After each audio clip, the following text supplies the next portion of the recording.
સુમતી, અરે ઓ સુમતી, સુમતી,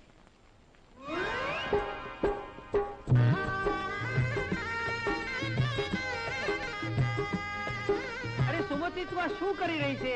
મોટા મોટા ઘરના છોકરાઓના જન્માક્ષર આમ ના મંગાવાય. રાખો રાખો, હવે ગ્રહો મેળવ્યા સિવાય લગ્ન ઓછા થાય છે.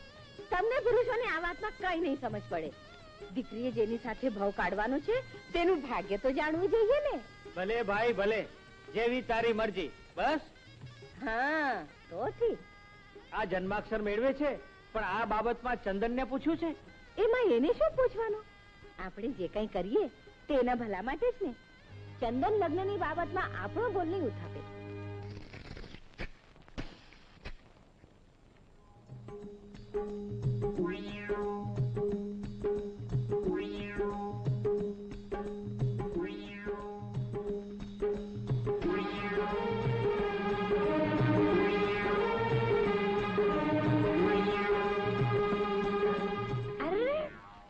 નિશાળી આવો ને આજ તકલીફ. ચોપડી વધારે ફાડે ને શીખે થોડું. કાંડીઓ બધી સળગી ગઈ તો એ પાઇપ ના સળગી. આમાં ને આમાં ક્યારેક મૂછ સળગાવી લેશો. મૂછ લાવો, સળગાવી દઉં. શું? મારી મૂછ? ના, પાઇપ. ઓહ, અરે આવ ચંદન આવ. અમે તારી જ વાત કરી રહ્યા હતા. અમે તારા માટે મુબ્બાદાર સમોવડિયું ઘર શોધી રહ્યા છીએ. કેમ પપ્પા, મને ઝટ વળાવી દેવા માંગો છો? દીકરી ગમે તેટલી લાડકી હોય તો પણ મા બાપે મન વાળીને એક દી એને વળાવી તો પડે જ છે ચંદન. પણ મમ્મી, હું હમણાં લગ્ન નથી કરવા માંગતી. લગ્ન ભલે તારી મરજી પડે ત્યારે કરજે, પણ અમને સારું ઘર તો શોધી લેવા દે. જો ચંદન, હવે તું નાની નથી. તારી વય અમારા પર તકાદો કરી રહી છે. અમે પારકી થા પણ સારા હાથમાં સોંપવા માંગીએ છીએ. સારું, હું વિચાર કરીને જવાબ આપીશ. હા ચંદન, પણ આજકાલમાં જ જવાબ જોઈએ. તો હવે તું શું કરીશ ચંદન? લગ્ન. કોની સાથે? જીવનના સફર માટે સાથી તો શોધી કાઢ્યો છે. હવે માત્ર વાટ પકડવાની બાકી છે. અને વાટ વચાળ અવરોધ આવશે તો સાથે મળીને સામનો કરીશું. શાબાશ ચંદન. તું કોઈ પથ્થર દિલ અમીરની હવેલીમાં સોનાને 5 કેદ થઈ જાય તે પહેલા જ આપના લગ્ન માટે તારા મા બાપને મનાવી લે. હા પંકજ, આપણી મોહબ્બતના માળા પર તકદીર તરાપ મારે એ પહેલા જ હું તક ઝડપી લઈશ. અને તારા મા બાપ મને ઠુકરાવી દેશે તો મારું નામ ચંદન છે. અગમના ઓરસિયા પર ઘસાઈને પણ તારા જીવનમાં સુવાસ ફેલાવતી રહીશ પંકજ. ચંદન, ચંદન, મારી સાથે જીવનની વાટે પગલા મારતા તને ડર તો નહીં લાગે ને?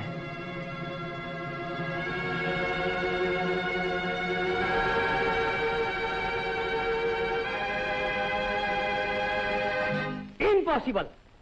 મારી દીકરી એક મામૂલી મિકેનિક સાથે. મહેતાજી, આવી હલકી વાત ઉતારતા તમારી જીભ કેમ ઉપડી? નજરે જોવું એને નકારી કેમ શકાય છે? ચૂપ રહો. ચંદન પર મને પૂરો વિશ્વાસ છે. સાચી વાત છે. આવી ખોટી વાતથી અમારી દીકરી હલકી પડે ને?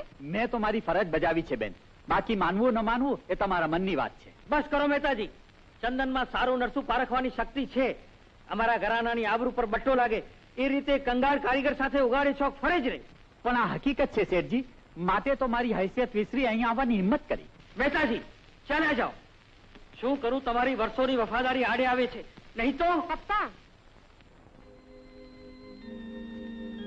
મહેતાજીને ધમકાવવાનો કોઈ જ અર્થ નથી. એ જે કાંઈ કહે છે સાચું જ કહે છે. કહ્યું તો એક મોભાદાર આબરૂદાર કરોડપતિ કોન્ટ્રાક્ટરની દીકરી થઈને એ કંગાળ કારીગર સાથે? હા. અરે જે વાત પૂછતા મને શરમ આવે છે એ વાતનો આટલી આસાનીથી એકરાર કરે છે.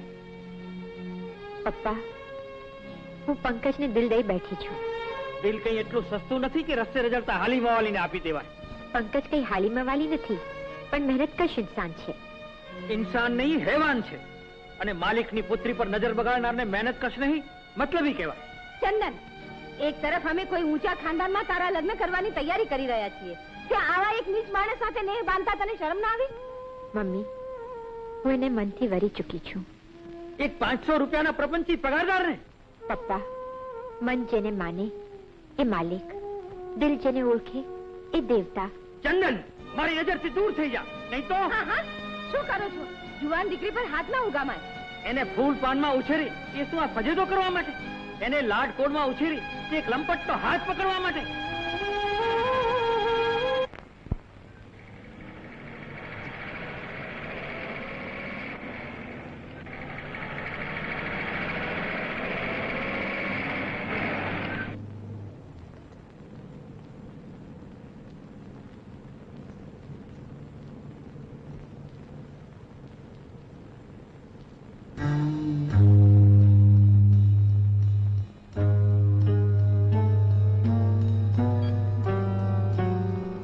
નિશા, તું અહીં? મને જોઈને આટલું ચમકે છે શા માટે? ચમકું છું તને જોઈને? તું અહીં ક્યારે આવી? હું તો એ 2 દિવસથી આવી છું અને તારી દરેક હિલચાલ પર ચાપતી નજર રાખી રહી છું. એ છોકરી કોણ છે?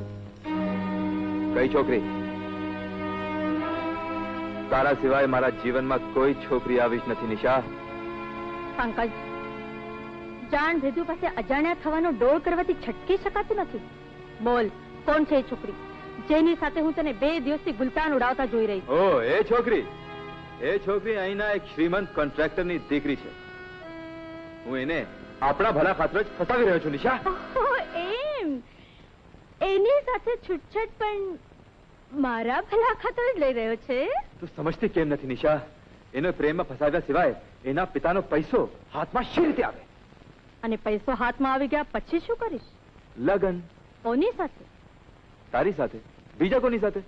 પંકજ, હું તને સાફ સાફ જણાવી દઉં છું, જો મારી સાથે ચાલાકી કરી મને દગો દેવાની કોશિશ કરી છે તો એ દિવસ તારા સુખનો આખરી દિવસ હશે. જાણું છું. મારા ભૂતકાળથી વાકેફ હોવાના કારણે જ તું વારંવાર મને ડરાવી રહી છે. તારા હાથમાં હુકમનું પાનું હોવાના લીધે જ મારા પર હુકુમત ચલાવી રહી છે. પણ નિશા, હાલ એમ ગુસ્સે નહીં થા ડાર્લિંગ. હું તો તને એટલો બધો ચાહું છું કે બીજી કોઈ પણ સ્ત્રી તારી પાસે આવે ને એ સાખી શકતી નથી. આ તારો આ મહિનાનો પગાર અને આ ઉપરથી 3 મહિનાની નોટિસનો પગાર. હવે જો તું તારી ખૈરિયત ચાહતો હોય તો કાલનો સૂરજ ઉગે તે પહેલા તો અહીંથી દફા થઈ જજે. પણ કઈ કારણ? શેઠનો હુકમ છે. તો હું શેઠને મળવા માંગુ છું. શેઠજી તારું મોઢું પણ જોવા નથી માંગતા. આ જુલ્મ હું નહીં શાકી લઉં. ક્યાં છે સદાનંતરાય? હું અહીં જ છું. બોલ, તારે શું બકવું છે? મને છૂટો કરવાનું કોઈ કારણ? મારી મરજી. આ સ્થળ છોડીને તું ચાલ્યો જા. આ વિસ્તારમાં તારો પડછાયો પણ ન જોઈએ. નહીં જાઉં.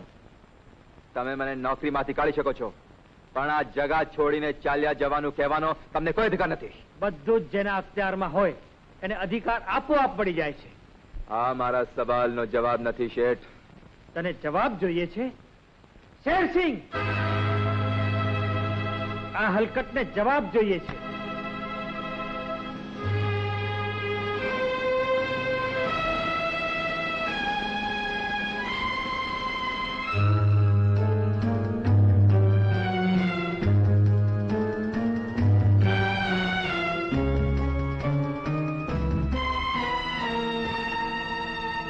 ચંદન, તું?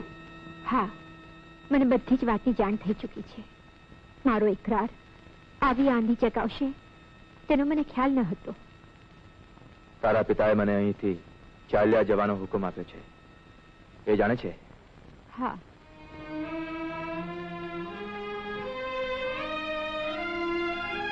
પંકજ, તોફાને બંનેને સરખા જ ઘેર્યા છે. વ્યથાની વાદળી બંને પર સરખી જ વરસી છે. તો તારી સામે હવે 2 જ રસ્તા છે.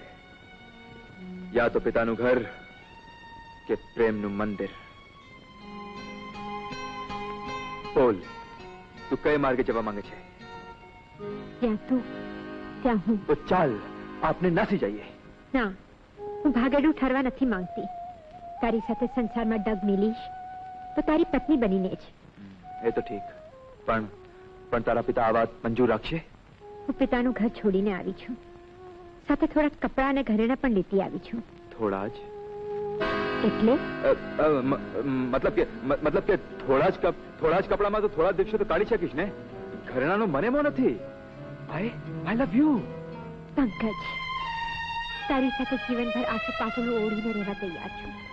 આપણે આજે જ લગ્ન કરી લઈએ.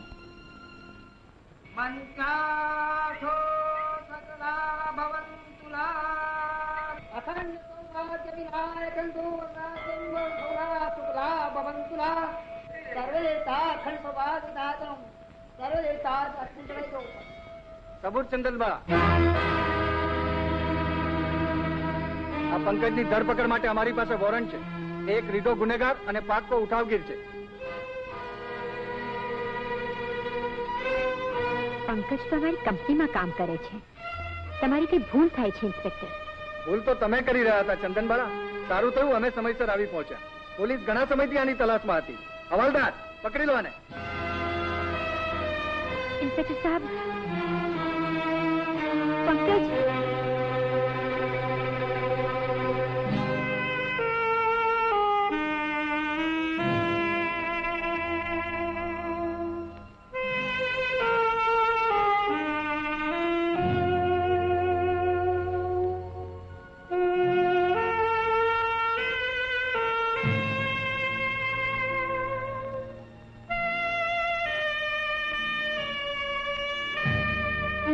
પંકજ, મેં તને ચેતવ્યો હતો કે જે ઘડીએ તું મને છે દઈશ તે જ ઘડીએ તારા સુખનો અંત આવશે.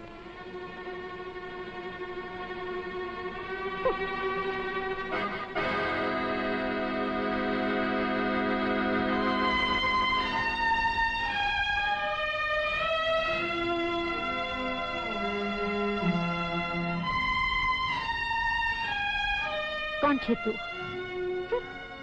મોટી આવી હતી લગ્ન કરવા. અરે એક સમય હું પણ તારી જેમ જ પ્રતિષ્ઠિત ઘરની છોકરી હતી, પણ આ પંકજે મને આ જ રીતે ફસાવી. મારા પૈસા તારા જ કર્યા. અને આજે હું એક બદનસીબ બજારું औरत છું. અરે પાડ માન મારો કે મને અહીંયા આવવાની બુદ્ધિ થતી, નહીં તો તારી હાલત પણ મારી જેમ જ થાત.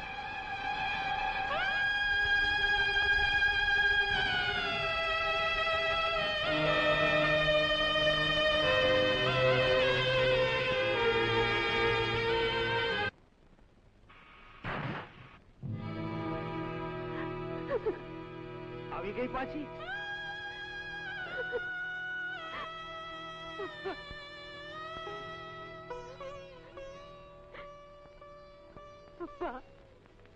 રડ નહીં બેટા.